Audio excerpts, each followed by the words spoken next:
Hello, everyone. How is everyone? My name is MJ, and you are at my channel called Reading This Life. We are here on a thing that I do on Saturdays, which is a BookTube support group for anyone that is thinking about starting a channel, has a channel, for anyone that wants to learn a little bit more about BookTube. Also, for people that may want to, just see what it all takes, how our channel started, learn a little bit more about all of us. So it really is a great forum. So today we have Kieran from KDBooks on tap. He's hanging out backstage. We're going to bring him out in just a few seconds. I just wanted to catch up with you all because I haven't seen you or spoken to you in quite a while. And it's going to be a really, really great session today. And welcome to everyone that is tuning in that couldn't make the live. We wish you could have been here, but it's wonderful to have you here on the replay. So welcome and thank you for tuning in. So how is everyone doing? And for all of KDBooks subscribers, again, my name is MJ and it's nice to have you here. So good morning, Emma. How are you? Jim, nice to see you. Hello, Owen. It's nice to meet you. William, good to see you. Alan, great to see you. Jess, great to see you. Al, wonderful as always. It's fantastic having everyone here. And if you are not in the chat and you're just lurking around, hello, it's great to have you here. So we're going to dive right in since we have quite a few people here. We're going to bring out Kieran and we're going to go through the questions that I usually ask our favorite booktubers. So we've got Alan's drinking some chai tea. That's wonderful, Alan. And good morning, Medium John Silver. Good morning from Florida. Okay, I'm going to bring out Kieran now. And if everyone can just hold off for their questions until we go through our Q&A, that would be fantastic. And you can ask whatever you want. Hello, Kieran. Shamai. Hello. How are you? It's great seeing you. I'm very well. How is everyone? How are you across the pond? You're over across the pond, correct? Yeah, Wales. Wonderful. Yes. Wonderful. Yeah, it's lovely and sunny out. It's not raining as it has been for about a week. So I've just been spending time in the garden. Okay. Doing gardeny things. It took me a long time to figure out the difference because what you call a garden, we call a yard here. So when people would say your garden is huge, and I'm like, my vegetable garden's not big at all. We're talking about my yard. So I know exactly what you're talking about. Yeah, everybody's getting their hands dirty. It's that time of year, right? Yes, that is the time. Yeah, I live in a little terraced house. So the yard is like 3 meters by 3 meters. So it's not exceptional. Yeah, but hey, a garden is a garden. You got to appreciate what you have, right? So that's it. All right. That's it. So let's get to know you a little bit. So for people that may not be familiar with your channel, people that may not be subscribed to your channel, and everyone, if you're not subscribed, make sure that you subscribe. Tell us about your channel and how it all started. So how it started was, well, I've had this channel for 12 years. Okay. But not making content revolving around book reviews. I used to do like little sketches when I was 16 with my mates. And then I started doing vlogging. And then my kids were born and I was like, I should probably stop doing that. Because I didn't want them online. And I had been doing reviews on Facebook, just kind of very laissez-faire, just like, oh, this is what I have been reading. Okay. I was at university, so currently in the PhD space, but I was doing my undergrad, doing my master's, just kind of throwing out little book reviews of what I was doing. It wasn't really getting anywhere. No one I know reads, so they were all a bit like, yeah, okay, whatever, mate. And then, but yeah, it's just decided it came to lockdown. And then I started watching some of the big names. So like Simon Savage, Eric Hollanderson, Supposedly Fun, Sean Bookmaniac, around that crowd. Okay. I just thought, yeah, I could do this. And I had just finished Hilary Mantel's The Mirror and the Light and thought, well, I'll take a camera on me and just crack this out. And then I've continued for 3 years. That's awesome. So how has your channel, your channel has grown over 3 years. Okay. Did you, when you first started, did you have a specific goal or a vision in mind? I think it was hit 1,000 by the end of the year. I think I started in May, June. I'm around the 4-year mark. But I was like, I hit 1,000 subscribers, and that was it. Okay. Do you have a goal for your channel now? I'd like to hit 10K by the end of the year. I don't know if that's achievable or not. You never know. It's possible, just because the way that everything accumulates quite quickly. Yeah. And for what I'm currently reading now, there's more. It's more evergreen than other stuff I review. So I think it's plausible.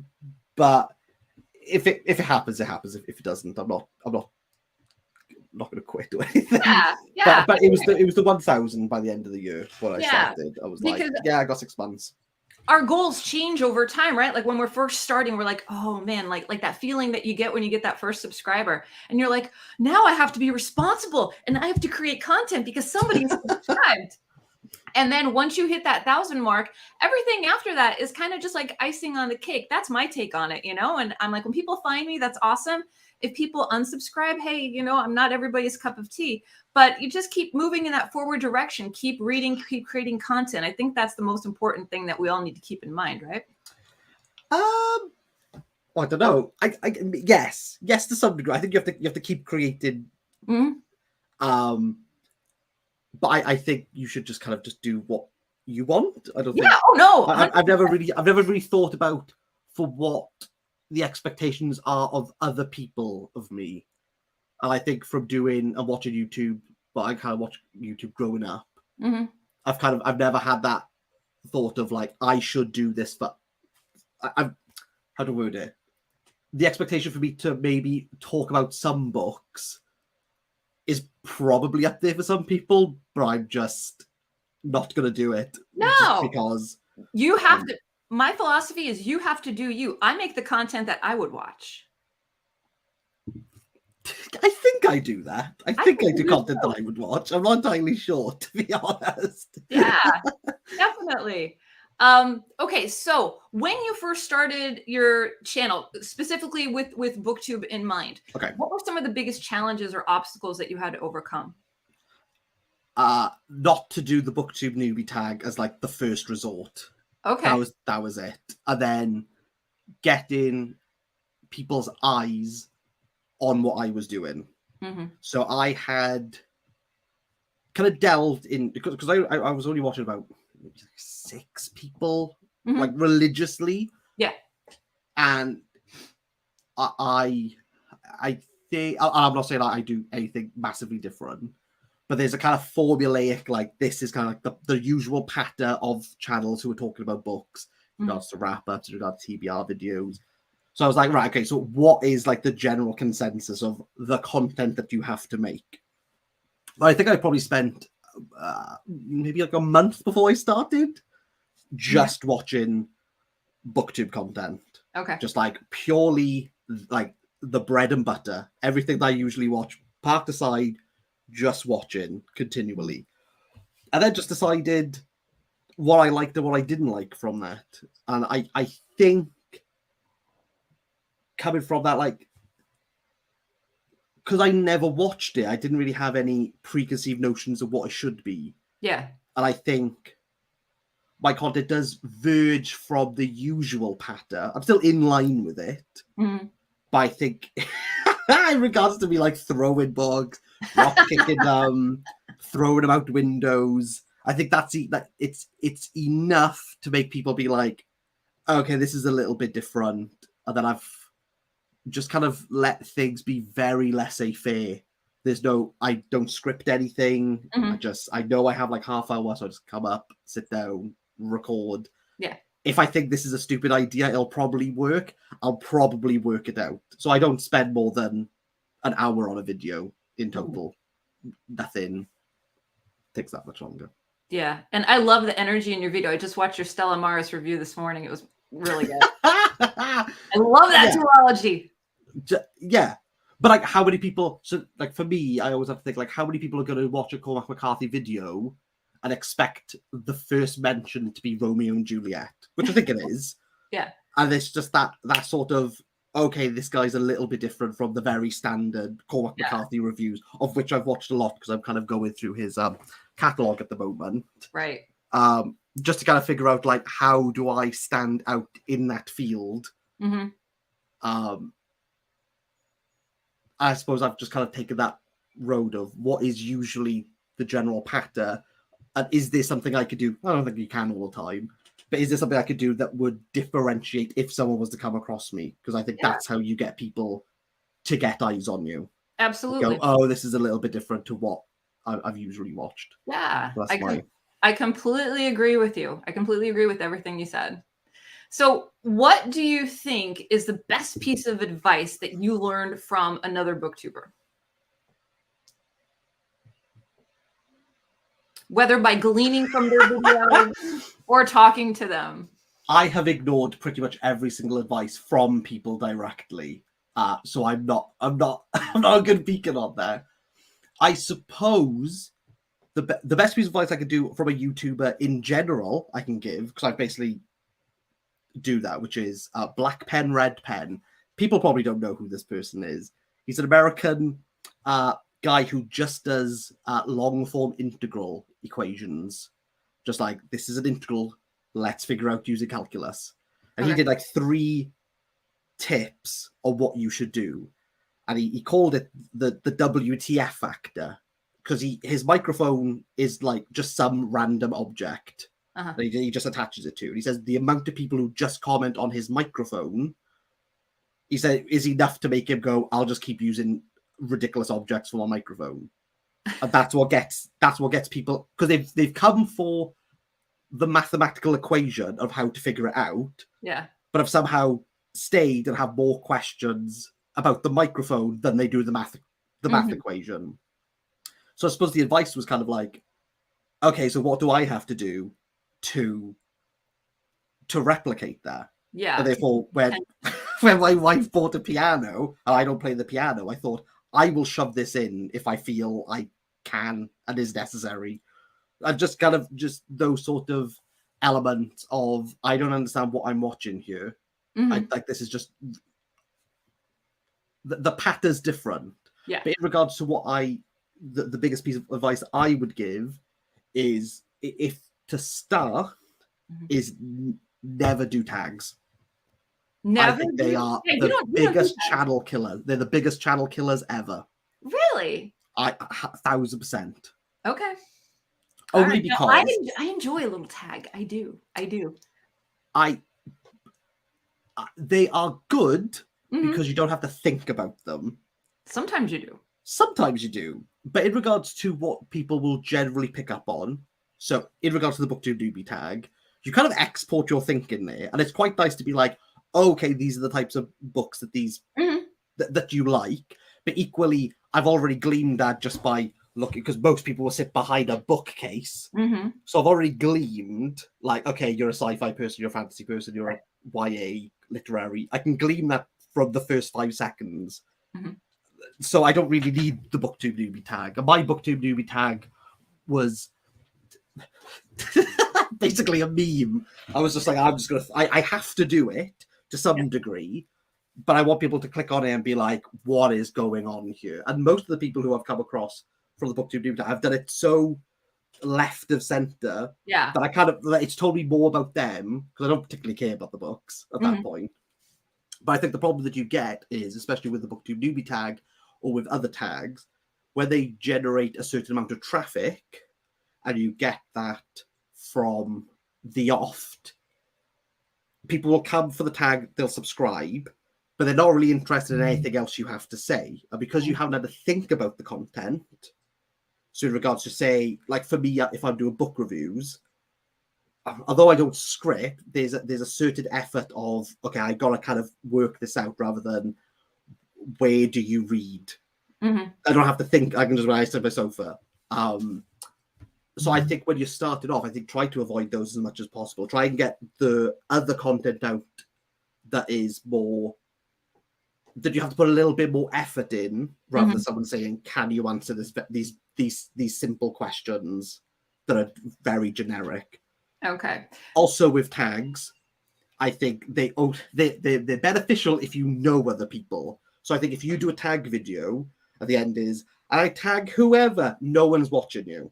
There's no feedback through other creators in regards to, like, if you are, say you tag Criminoli, there's a bit of me going, okay, I'll check out who this person is. If you just throw it out to, like, well, anyone can. I don't think there's a concerted effort there. So when I've done tag videos, because I've created them, I have put a little bit of effort into those and tried to make them as vaguely interested as possible, because I want people to refer back to me. That's the ultimate decision of doing that. Right. So I think tags, if you start off and you don't really know anyone, I think you just get bogged down on answering questions that people don't really know who you are. I don't know. I think some of them are a little bit more vapid in their response. So I think start off with the harder stuff. Right. And then once you've got people watching you, they're like, oh, okay, I kind of know who this person is. I kind of know their likes and interests. Then start to slowly integrate them. Because also, if you get a large influx of people, which the BookTube newbie tag definitely does, where a lot of people watch, a lot of people subscribe, YouTube's expecting for those people to come back. And if they don't come back, it kills your channel. Yeah. Like that. Right. Because if you have 200 people coming from the BookTube newbie tag, which is very sought after, and then you review, think of something, Kieran, Burnt Sugar by Avni Doshi, the majority of people aren't interested in Avni Doshi's Burnt Sugar, as much as I would love it to be. So if you're 200 people and then say 30 come through, there's such a discrepancy there. The YouTube goes, okay, it's the second video. Whoop, let's push that away. Let's push someone else. So that's what I would say. Okay, so let me just summarize that. So you would say to avoid tags, build momentum by doing book reviews, by talking about the actual books, whatever, and then maybe tiptoe in. Yes. Okay, that makes sense. I would sense. say like 3 months. Yeah, that doing makes other sense. stuff and then start doing the tags. Okay. Because at least then, if you have the BookTube newbie tag and you get a lot of traffic, there's a lot of back catalogue for people. They can go, oh, okay, now I can see what this other person's done. Am I willing to subscribe? Am I willing to stay around? Yeah. And that's more organic in growth, which I think is more important than a huge flurry of people who subscribe but then are never going to watch ever again. I have an idea for you. Do you want it? Go for it. You should create the anti-tag tag. I will happily do that. And then let it go viral. Honestly, I think that would be awesome. I could do that. There you go. Let's talk about the community aspect of BookTube. What does the BookTube community mean for you? Meaning your subscribers, your community, the rest of all of us, et cetera, et cetera.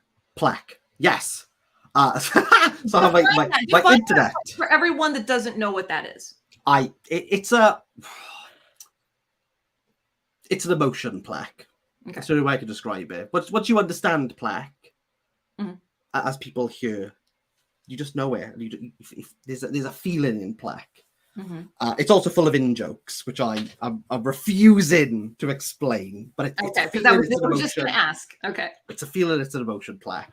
So yeah, plaque are the people who support me through coffee. I pretty much speak to those people every single day. And yeah, we're all like mates. Like it's just become like just a really lovely place. It's a private Discord server where people predominantly don't talk about books or say that they're going to read and then come back in an hour's time saying what they cooked instead.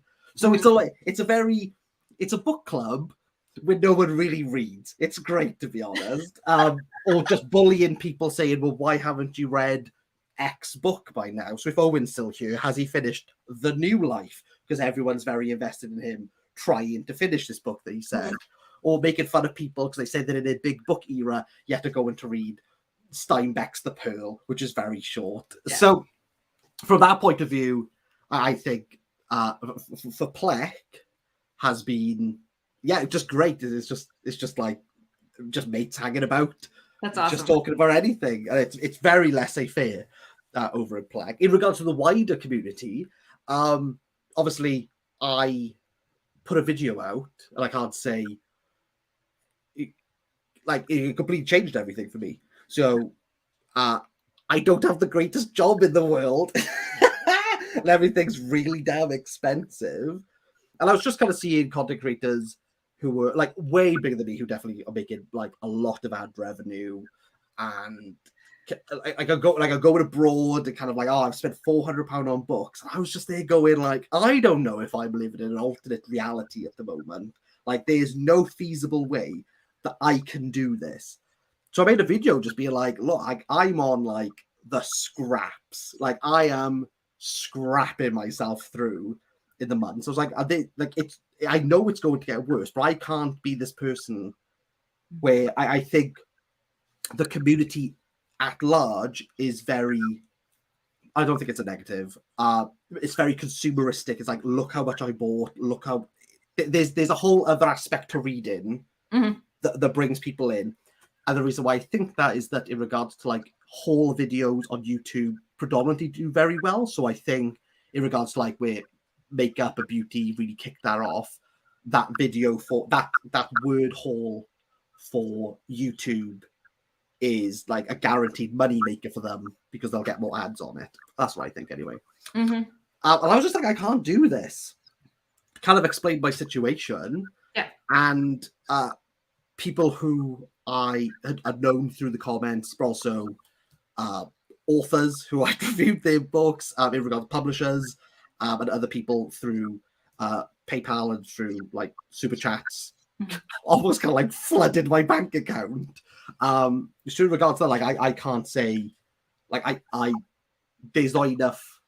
It's very humbling at that moment to think I am literally just some Welsh guy stuck in a box room, basically hating every book he reads, and kind of getting that kind of outpouring of support. But I think in regards to make it a broader, I think why YouTube is the platform of my choice rather than TikTok and Instagram. I think YouTube has always had that community aspect, even from other, again, I wasn't really in the book space and it really existed, but having that support network for other people that I've kind of dipped my toe in. Yeah. But yeah, so I think YouTube as a whole, and I think this just kind of trickles down, it is the best platform for that community aspect in regards to not just getting like an audience with eyes on you, but I think it has the best mode of interaction between people. Yeah. That's what I would say. I completely agree. Can't tell you enough. Yeah, no, because I mean, a lot of the friendships that we make here are actual like friendships, you know? Yeah. It's almost like the ones you would make in real life. 100%. So let's talk about what are you reading right now? Now, I read completely differently than you, but sometimes we link on certain books, like Boulder is on my TBR, and then you just finished Stella Maris that I absolutely love. I've got Blood Meridian set up for next month. So tell us what you're reading right now. I am reading. I've started Cormac McCarthy's The Crossing. I am reading The Tin Drum by Gunter Grass, over 100 pages in. And I'm about 100 pages into Killing Commendadore by Haruki Murakami at the moment. And I'm hoping to start I Am Legend soon. Ooh, nice. Good. So I read quite... I like that. You read widely. I mean, yeah. I try to read as widely as possible. I don't know if I'm very good at it, but I try to. That was a great representation that you just gave us, for sure. All right, so we're going to turn it over to our audience. Hello, everyone. We're going to go through some of the comments that came through. So if you have any questions that you'd like to ask Kieran, just leave us a comment down below. So let's check in with some people that stopped in. We've got Read by Fred. Good morning. Happy Saturday. Gareth from Book Songs and Other Magic. KD, I need to get that book you talked about in a video you did on Welsh books. Can't remember its name, but you said it was essential. Rachel Tresize Easy Meat, I'm assuming. If not that one, it's going to be One Moonlit Night by Caradog Pritchard. Okay. And Jim's books, reading and stuff. One Moonlit Night by Caradog Pritchard was the book he recommended. It is a fantastic read. We've got Thomas McCarthy. Hi from sunny Ireland. Williams Library. I try to minimize commitments to viewers. Right now I'm at 3 promises, and that's too much. Yeah, I would not make very many commitments to viewers. You know, go with your own schedule. Gareth, that's it. Kieran's channel really took off when he started throwing books and using props. It's true. It's true. We got a lot of Plex happening here. Plex. Shannon says, good morning. Everybody says, good morning. Let's see. Funny, though, the videos I put the most effort in get the lowest watches. Ha, ha, ha. Sometimes that's how it goes. Born Again Reader feels called out. Shannon says, I can't read any titles on either of your shelves. I find the newbie tag useful, but mostly just want to know what genres they read and get a sense of their personality. What do you think about the difference between personality and content? Do you watch more for YouTubers' personality or the content that they provide, or both? Both is, you know, the golden ticket. So people are going to get eyes on you if you're talking about something that they want. Mm-hmm. So if I am to, let me have a look. Say I'm going to have, there we go. Because I know there's only one review. So I was looking at reviews for Stephen Baxter's Origin, which is like a hard sci-fi trilogy. I wanted to figure out what it was before I decided to get it. Mm. There was only one person. Now, I didn't really care about their personality because they were the only person speaking about it. So I think when it comes to book content, you have to strike that balance between you're not the product that people are looking for. They'll be the product that they will enjoy watching you, and in regards to your takes, in regards to your criticism, in regards to your the way that you talk, they'll stay for that reason. But the reason that they're going to come across you is through the product. So if you are a YA reader, you're probably going to be looking at, I don't know, like Lee Bardugo's new book that comes out. So it doesn't really matter who it is. It's just that's the only person you can watch. If you're dry as bones and not really entertaining, people just won't come back to watch you. Yeah. So I would say and this is the most difficult part, is the product has to be one that people will watch. Mm-hmm. Now, that's really difficult if you're someone like me who will review books that no one's reading. But then what I have to almost hope for is that the people who have stayed for me, because they've mostly come over from popular, well-read books or well-received books or classics, which generally have a wider readership, that they will decide, okay, I'm interested in reading Ivo Andrić's Bosnian Chronicle. Like, let's see what that's all about. Mm-hmm.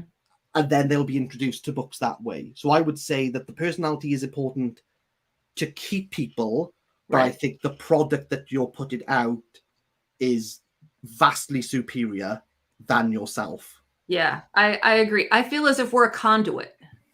Yes, right? That is a really good word. We're the conduit that is the in-between, if that makes sense. Okay, yeah, and that conduit is important to making that connection with your viewers. Yes. Yeah, I agree.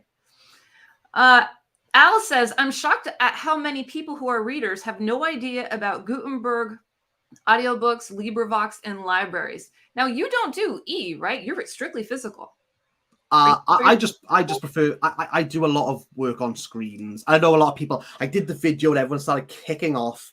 People were like, well, actually, but I just prefer reading off paper. Yeah. I've not had an ebook. Well, my wife had an ebook. This was before we got married. This was like maybe 8 years ago. I was like, nah, I'm not interested in this. I'll stick with my paper copies. Mm-hmm. No, it's just a preference. I don't think there's anything negative. People got really upset about it, like really upset that the video where it's like, I personally don't, that people took it as like this vendetta against. I was like, I don't particularly care.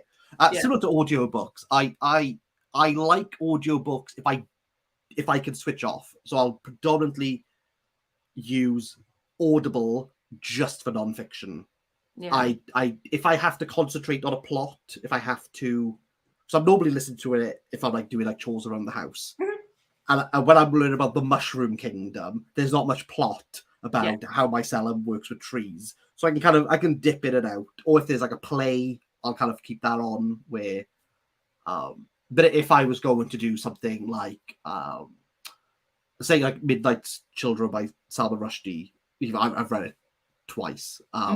But if I was to audiobook it, I probably wouldn't be able to keep up with it. Even though I kind of know the general plot of it.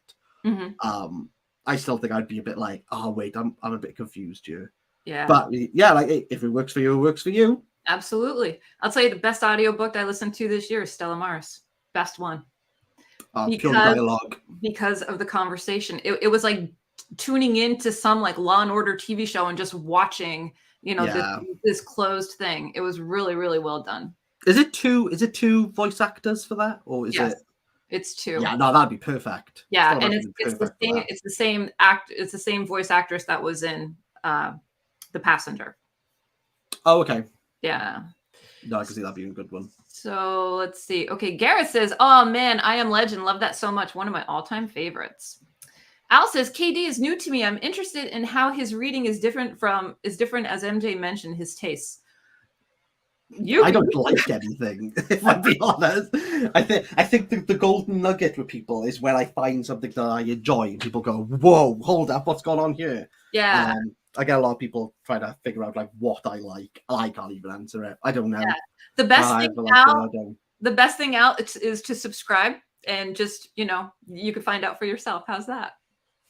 That's it. There you go. If you go for if you go up the place for 10 out of 10s, that should give you like a rough idea, but they're all very different. So yeah, it's very Anthony Fantano. I nicked that 1000%. Jess says, "What was the toughest book you read?" Read and completed or read and failed? Probably Hegel's Phenomenology. Didn't understand it. Put it back. I've actually done a video on the books that killed me, basically. So Hegel's on there. That was ridiculous.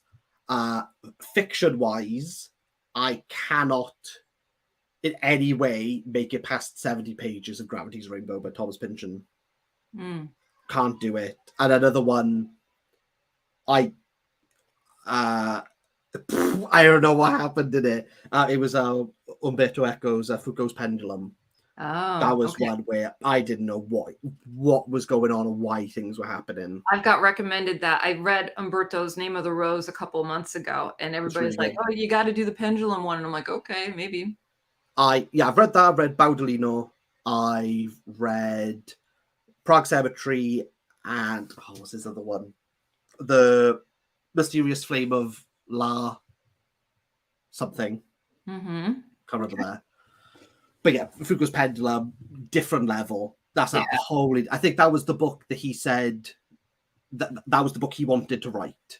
It's so high level, very technical. He's a semiotician, so it's very semiotics driven in regards to what the images represent and how that changes the story. Very cerebral. If you read up on Echo's, his essays are fantastic, but if you read up on his like idea of what semiotics is, it will help you in regards to Foucault's Pendulum. But he's just working on a different level. He's on about like the translations of like Old Latin and the semiotics of that as you translate them, and what does that mean for the Rosicrucians. Wow. Very different. But Hegel or Pynchon. There you go. Garrett says, "I'm the same. A physical book is the way to go away from screens, and I use them a lot as a teacher." Born Again Reader says, "I 100% understand the whole screen thing. I'm more into physical copies for the same reason." Marcel Miguel, "Hi, Kieran. What is your favorite brand of shoes?" Marcel, thank you. In Plek, the best brand of shoe is the Hoka. What is that? It's a brand of shoe. They're not plaque accredited, but they are top-notch shoes. The Hokas. The Hawkas? The Hokas. Yes. All right. William says, I cannot do audiobooks. I find myself more often tuning out or distracted. I need to watch your video on Hegel. Missed that one. What time travel books have you enjoyed, Kieran? Time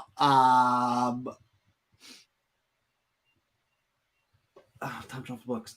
Probably the best one is the short story All You Zombies by Robert A. Heinlein, which I did in university. It's great. There's also the film, I believe it is called, it's Premonition or Predestination. I can't remember. Okay. But it's about a person turns up at a bar and speaks to the barman. And then there's a lot, it's a very, it's not intricate, it's very cleverly done time travel, which I think has a very nice, rounded off and very cyclical nature of what is currently happening to the character and the bartender. But I have not read much. I've read Philip K. Dick's I Think Ubik Counts as a title. I didn't understand a single word of that one. And then I think Slaughterhouse 5. I don't like Slaughterhouse 5 at all. Yeah. I think it's Vonnegut's weakest. No, Timequake is Vonnegut's weakest. Oh, that's another time travel one. Kurt Vonnegut just needs to stop doing that. And Breakfast of Champions, that has time travel. If Kurt Vonnegut does time travel, no. So I'm going to stick with Robert A. Heinlein. Okay. Let's see. Jess asks, what book had a reflection on your own life? It could be a character or plot. Easy Meat by Rachel Tresize. Because well, it was written in 2020 or 2021, if I believe.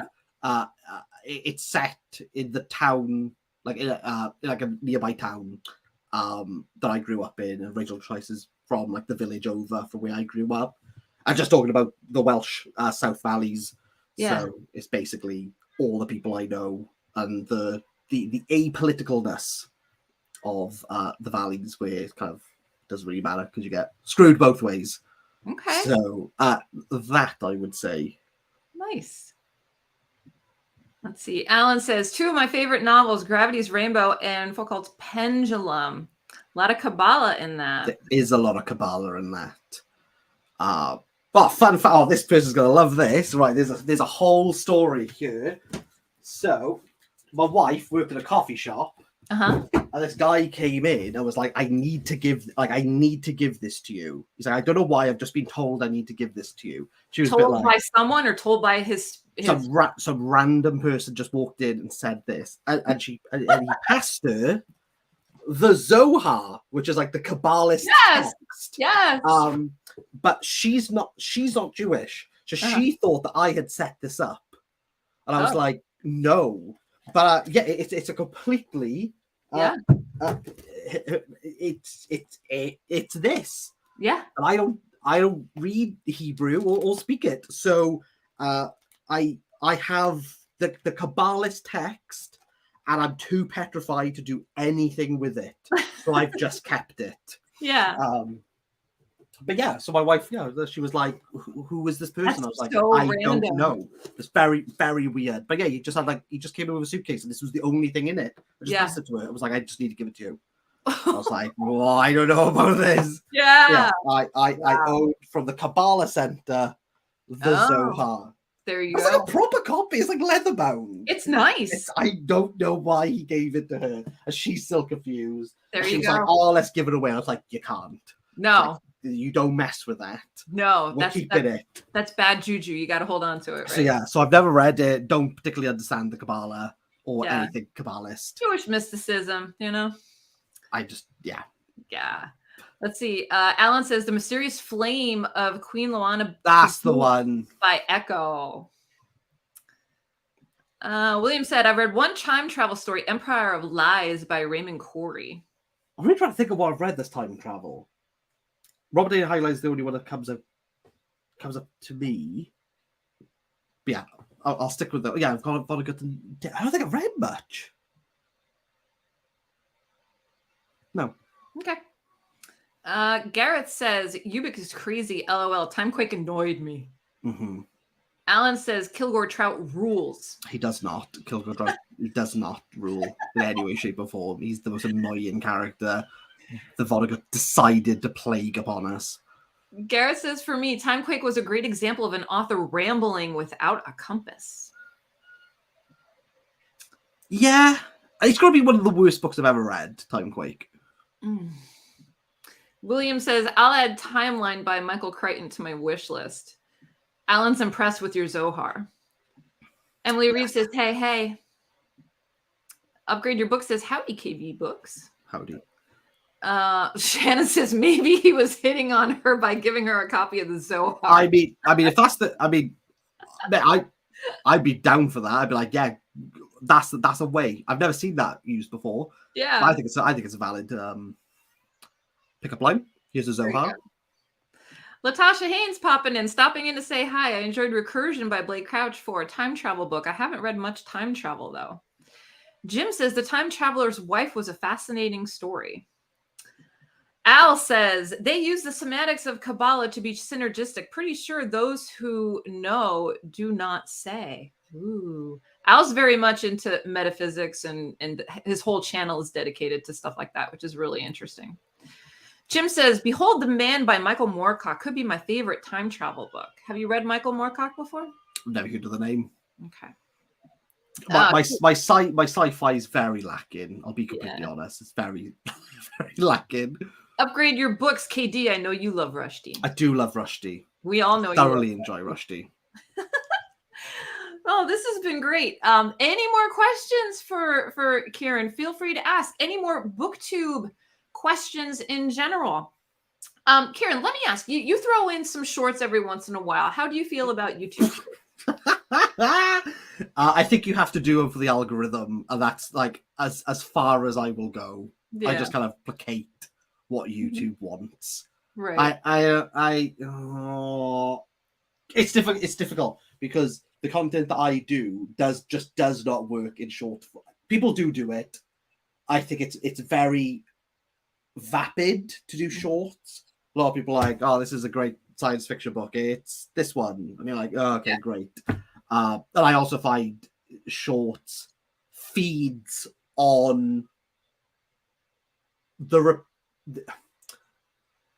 you almost have to be dictated by the repetitiveness of what has worked before. So when I scroll through short, I don't know how many times I have seen the same sturdy dance in New York City Center by the exact same people, and they have like millions of views, and they are just doing the same thing over and over again. Even like the guy who has like the water balloons and he just pokes them in relation to songs. I don't get it. It's something, I think something's funny for the first 4 times. Right. So when I've done that, I'm like, I could do 4 of these. And then I'm done. I'm like, this is old. But I think short feeds that almost.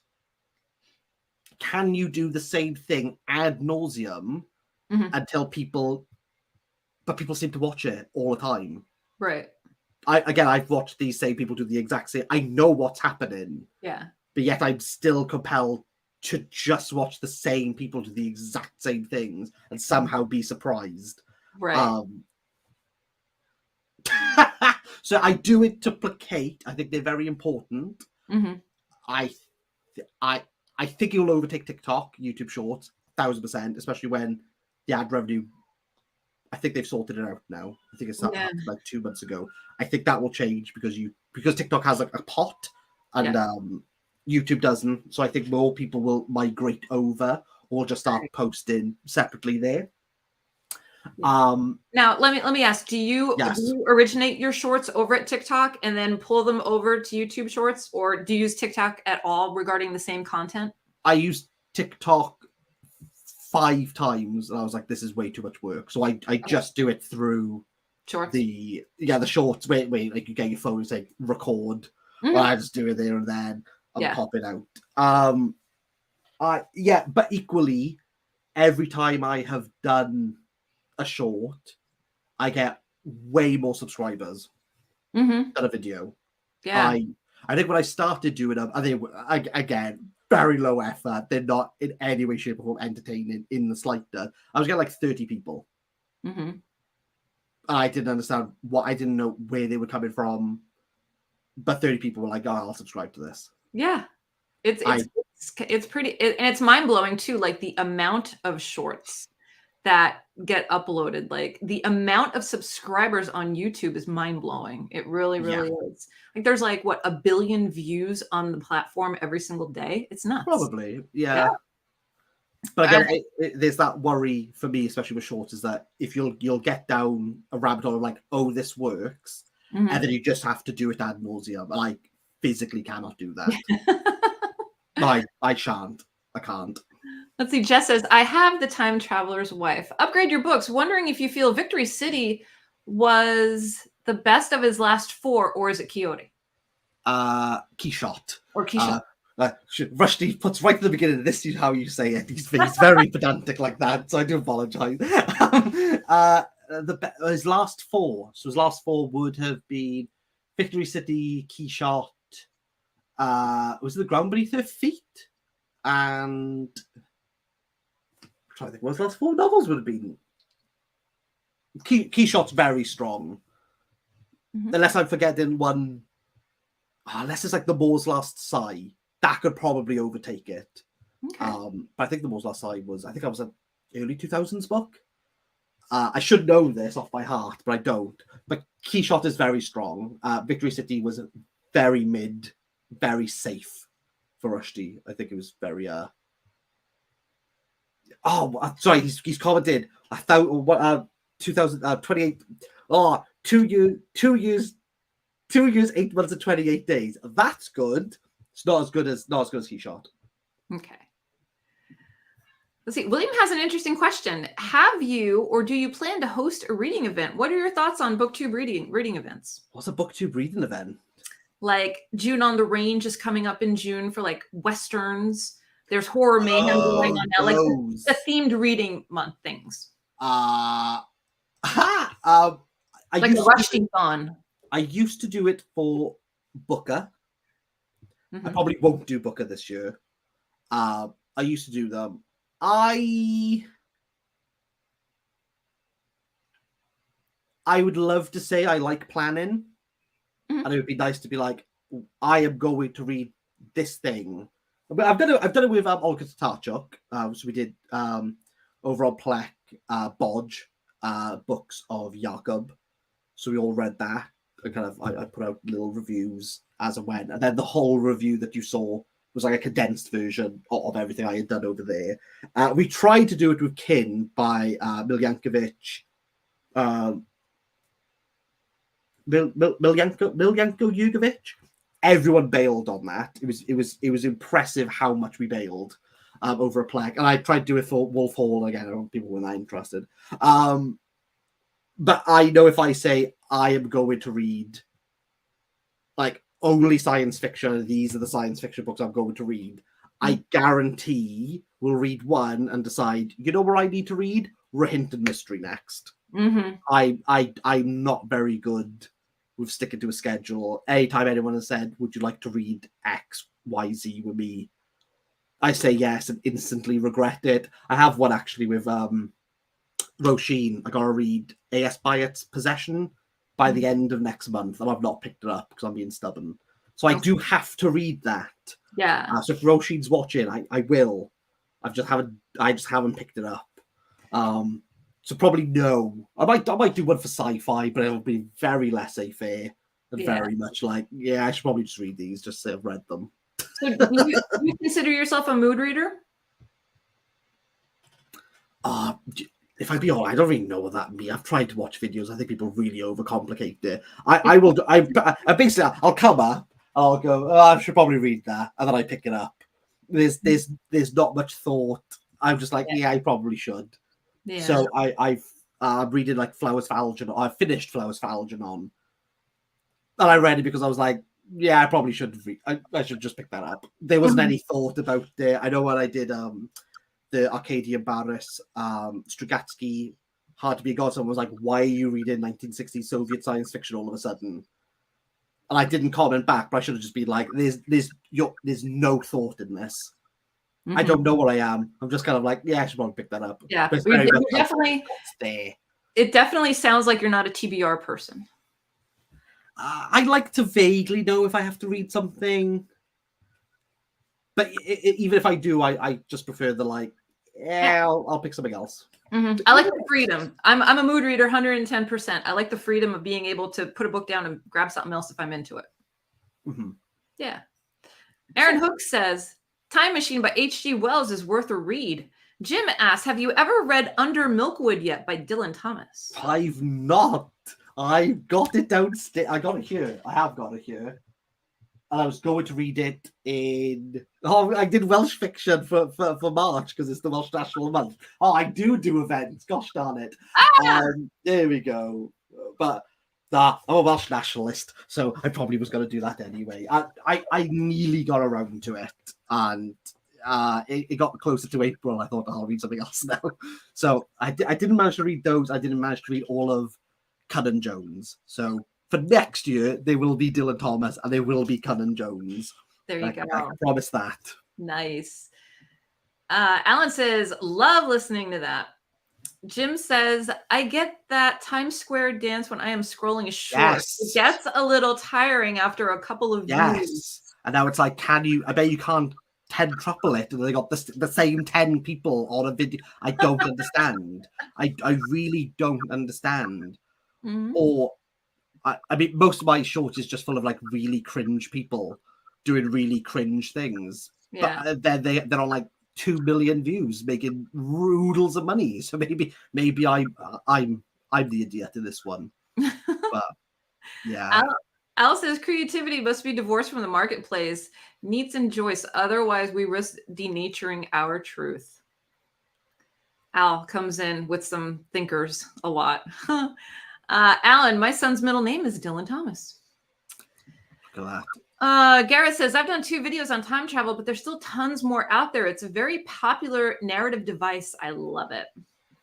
Shannon says, yes, great quote. Christopher Evenstar, all good jokes need to be told 1,000 times. They must know in their souls. Karen, who would you say was your top 3 authors that you get excited about? Top 3. They're probably going to be alive, aren't they? Because I can't really get excited for anyone dead. Salman Rushdie, Audie Sash, and probably J.M. Kutsaya, saying that maybe Donna Tartt, because she drops one every like a decade 20 years. and a bit. So we're probably expecting a new one. I'll probably be excited for that, even though I didn't like the Goldfinch. I only like the Little Friend, which no one likes. It's the best though. But yeah. I'd probably say J.M. Kutsaya, maybe Donna Tartt just below there, Audrey Sash, and Salman Rushdie. Okay. Al says the content must be the audience is McLuhan's favorite quote. Authenticity is the most marketable quality, but also the easiest to sell out. Upgrade Your Book says 1001 Nights. Yes. Garrett says, like that quote. Art and Lit Matters, Jim Books reading and stuff. Dylan Thomas just seizes my heart and stays there. I love listening to the many recordings of him reading his work. It almost brings his living presence into the room. Aaron read a book. Yes, did Les Mis. That was fun. Al says, to cure the issue of one book leading to another, I keep a separate habit, one planned and one mood reading. That's a good way to look at it. Loves flowers. Quick question about presenting. You have great energy on camera. I'm jelly. Do you caffeine up beforehand, or are you always that electric? I have 2 kids and I now have a puppy, so I'm constantly I've had it for a week today. Blodwen, she's lovely little Blod. So I normally am caffeined. I only have about 30 minutes generally to do a video, and they're mostly in my lunch break during work. Or if I've just finished work, I probably have about 40 minutes before I have to like pick up my daughter from nursery. So it's kind of like I have to do it now.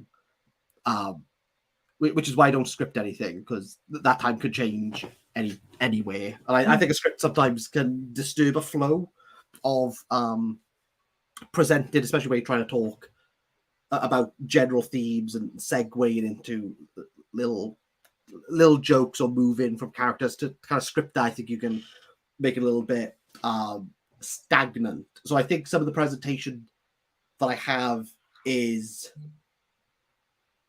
more natural because I haven't planned anything out. I don't have. I watched your interview with Criminal. He says he writes down roughly what he does.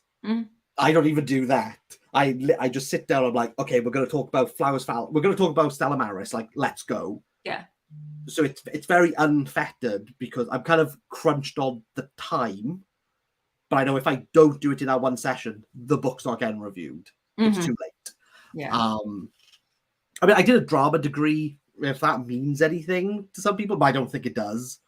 But I think if you're trying to get people in, sitting down and being very monotone, but then you have Penguin Zero. Everyone knows Charlie from Penguins. He's very monotone, just sits there and does absolutely nothing. So maybe it does work.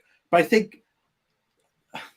think you want to get people captivated, even if you like the book or even if you don't. And I think one of the most difficult ones is trying to navigate that space when you're a bit tepid on a book, to try and figure out, okay, how do I not market the book, but how do I sell it to people? So even if I don't like it, or even if I do like it, the people can make an informed decision. And I think kind of getting people's attention of, okay, he's going to talk about, I'll use the Bosnian Chronicle by Ivo Andrić, like to read like a 1940s Bosnian tale about the Bosnian drama, the Bosnian War, not Bosnian War, about the Balkans, sorry. A Bosnian book about the Balkans and the French coming in, the Austrians wanted to kind of separate it. It's quite a dull, boring topic for most people. So it's kind of like, well, how do you get people engaged in that? Right.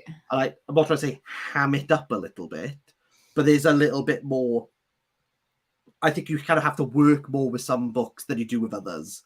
So, like with, I just did one Q84 by Murakami, and I personally, I think I'm very tepid throughout all of that because I kind of know there's a lot of people who will watch it.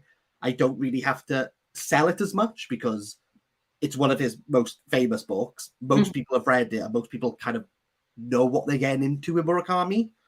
So I don't really have to do as much as, say, when I do Craddock Pritchard's One Moonlit Light, which not many people know about.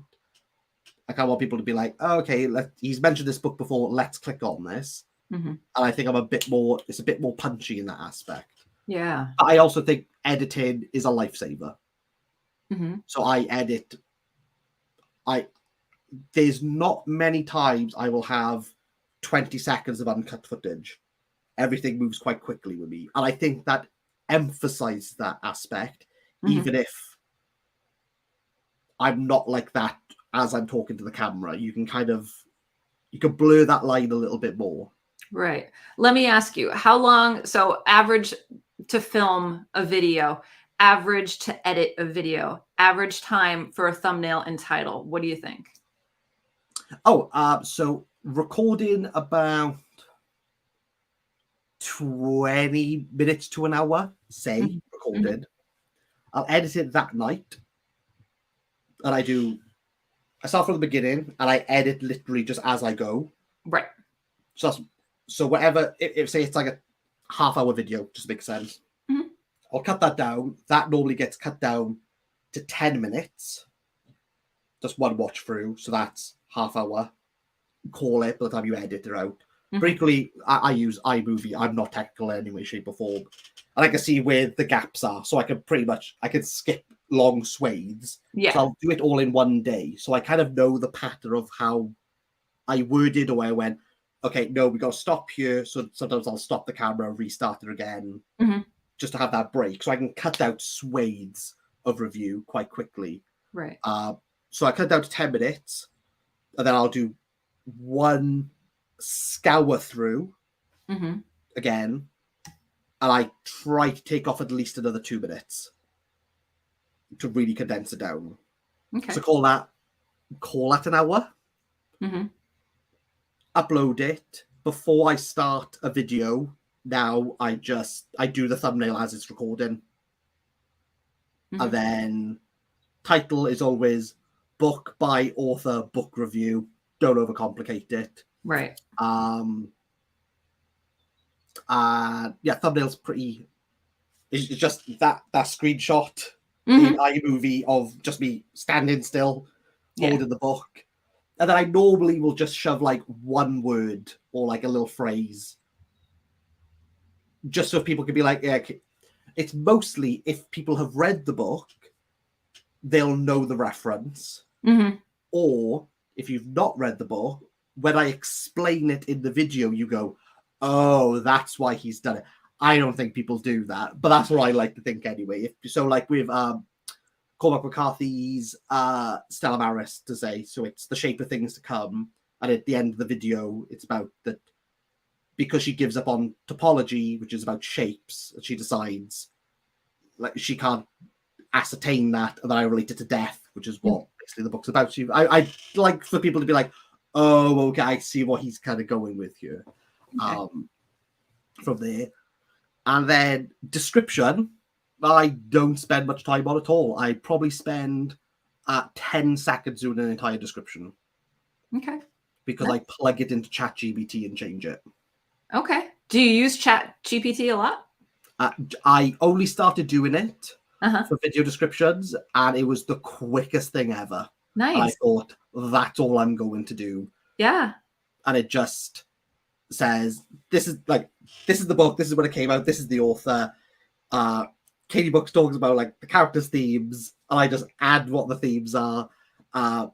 Like, subscribe. I just copy paste it, stick it in, done. Yeah. Don't overthink it. Absolutely. So I use ChatGPT for descriptions, but basically my descriptions beforehand are always copy paste the title into the top, and then a general kind of this book by this author came out in XYZ, and then maybe some snide remark about it, ... And that's kind of it. So I don't spend much time. In regards to tags, they're basically all iterations of like Cormac McCarthy, the passenger, Cormac McCarthy, the passenger book, the passenger book review, the passenger book, Cormac McCarthy. And I use vidIQ, that kind of gives you like a rough number of where you come up in searches, which is free, and it's really frustrating, and I hate it. But it kind of gives me an idea of like where I should be, or especially like for videos like my Satanic Verses video.